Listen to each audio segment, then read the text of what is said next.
Hello and welcome to this week's Wellness, Wealth and Mindset Weekly, personal lessons and experiences from a past week. And in today's show, we're going to be focusing on Ride London, rent arrears and being uncomfortable.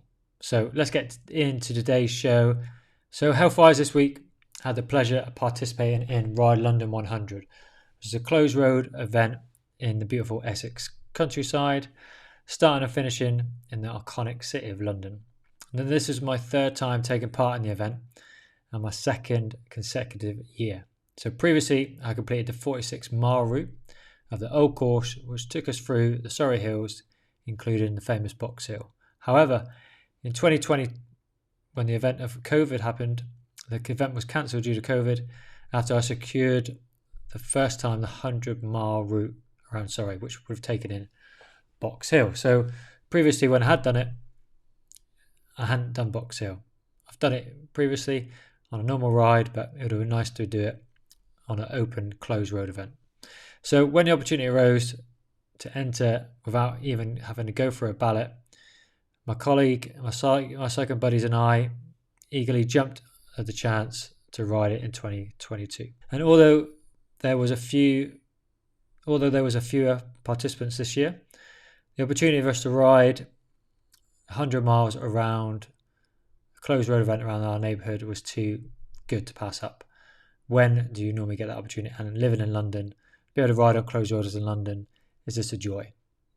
So we weren't going to pass up this opportunity and have a great day out with our mates.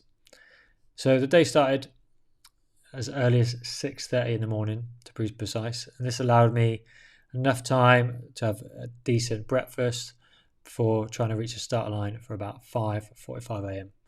So despite the forecast of a warm day, at that time in the early hour it was pretty cold, so I needed an undervest and just to take off the chill a little bit.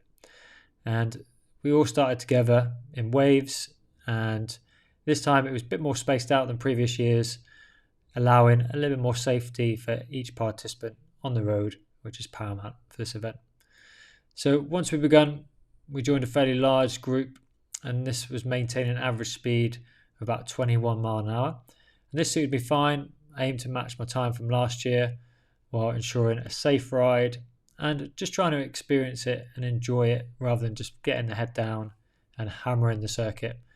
Essentially, as a sporty, so you want to be enjoying it and not focusing on racing, because you're not racing. You're just around people enjoying closed road events and all sharing the love of cycling.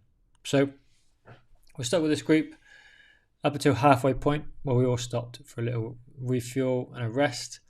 And then by then the sun was shining, felt really good with the sun on our backs, and the day was really warming up.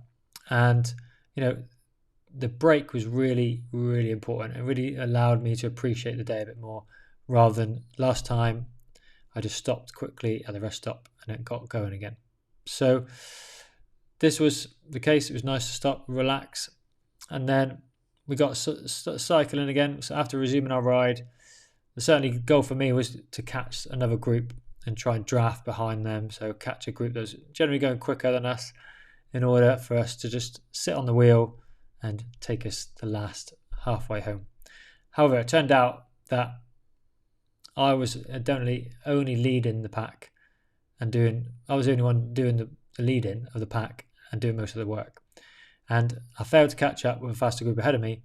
And when I did catch up with other riders, they were not maintaining our pace. So I was essentially riding on the front for about 20, 30 miles. So once I got to the 70-mile marker, it meant that I'd been leading this group for over an hour.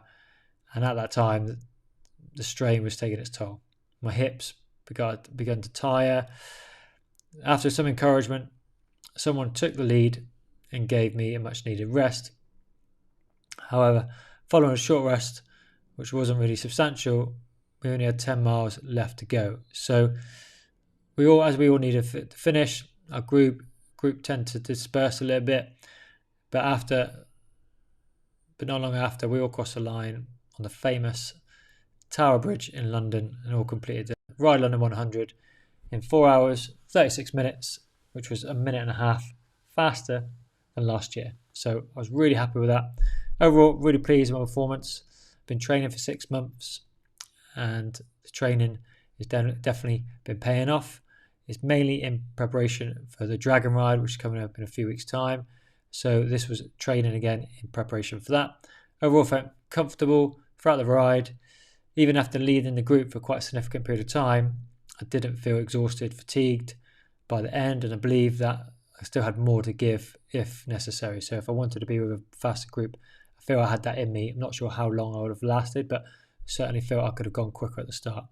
Overall, my nutrition, though, was good. My pacing was well controlled. And most importantly, all of my friends and I completed the ride safely, which is the primary goal of any of these events.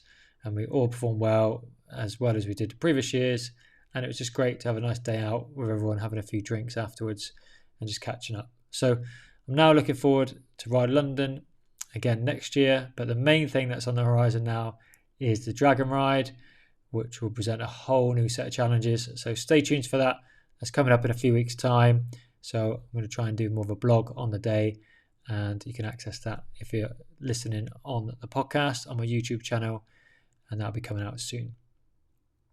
Wealth-wise, for the past few weeks, personally, I've been dealing with a tenant who hasn't paid rent for 6 months. And while I don't know the full story, I was aware they've been struggling with some mental health issues. And this is rendering them unable to work and resulting in them missing rental payments.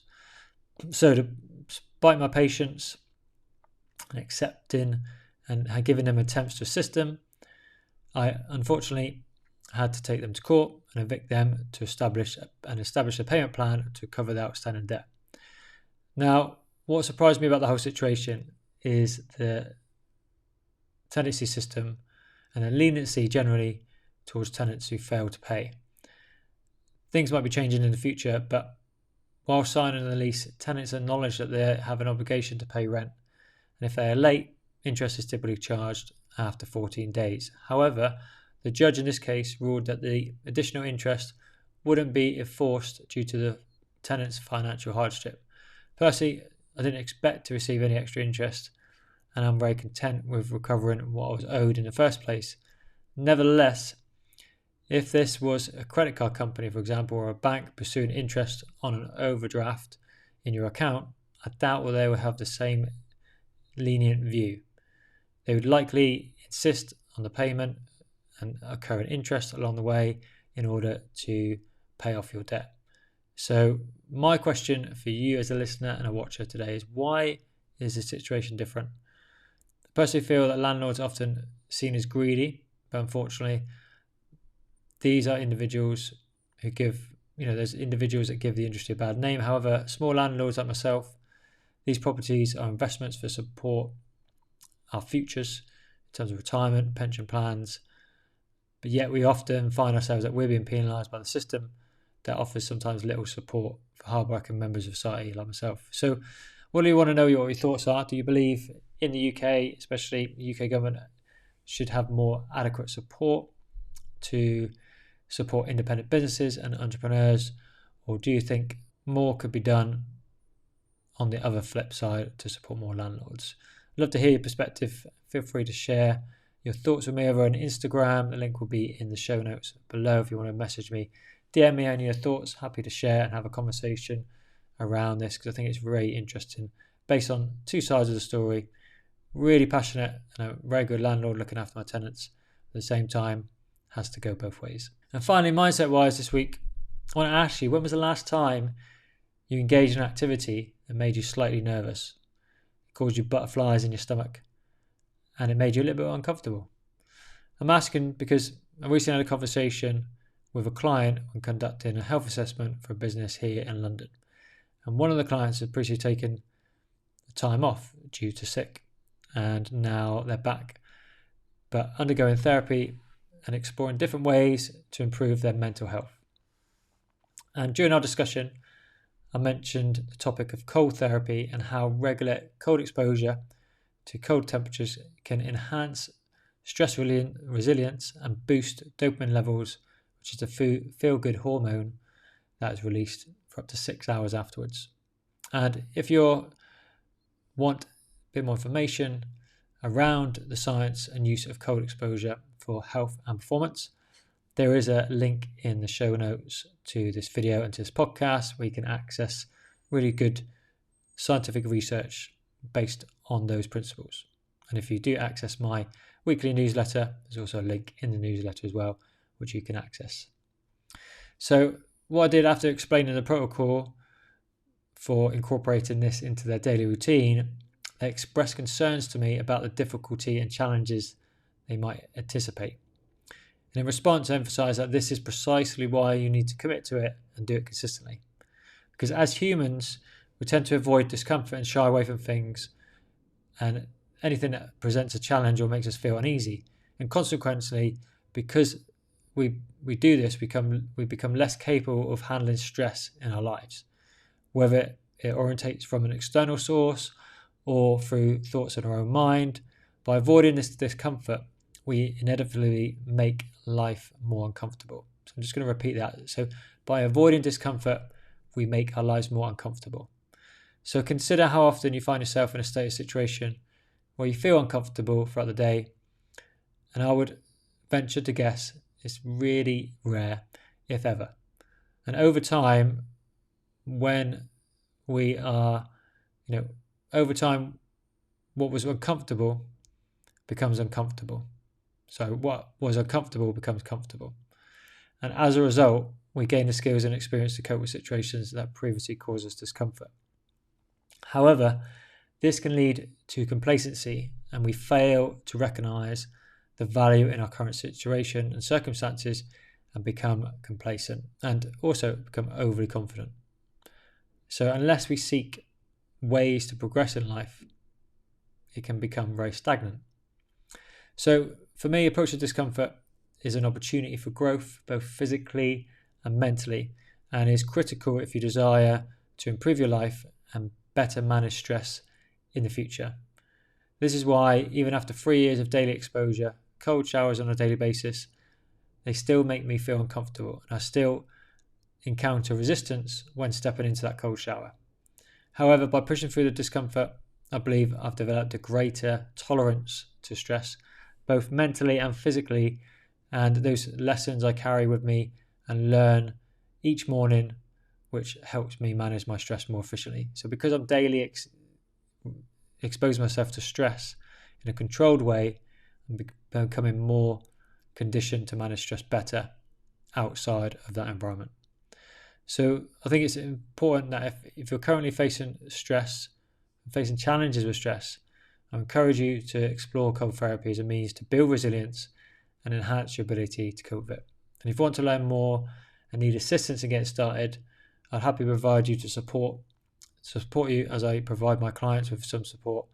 I'll provide support through my own coaching program, and you can even try this for the first 14 days for free. And the link in order to apply is in the show notes and the description to this video. So if you want to apply, feel free to send us an application and we can get you started on the 14-day trial. So thank you for listening. Thank you for watching again on this week's episode. Hope you've enjoyed the show so far. If you're enjoying it and you haven't also left a review or subscribed to the YouTube channel, then please feel free to send us a review over on iTunes in order to help the show get out to more people. Share it with someone that you might feel will benefit from it as well. And if you haven't subscribed on YouTube, then hit us a subscribe just to help out the algorithm and help the channel out, help it grow and get it out to more people. So appreciate it. Thanks for watching. Thanks for listening. And we'll see you again very soon.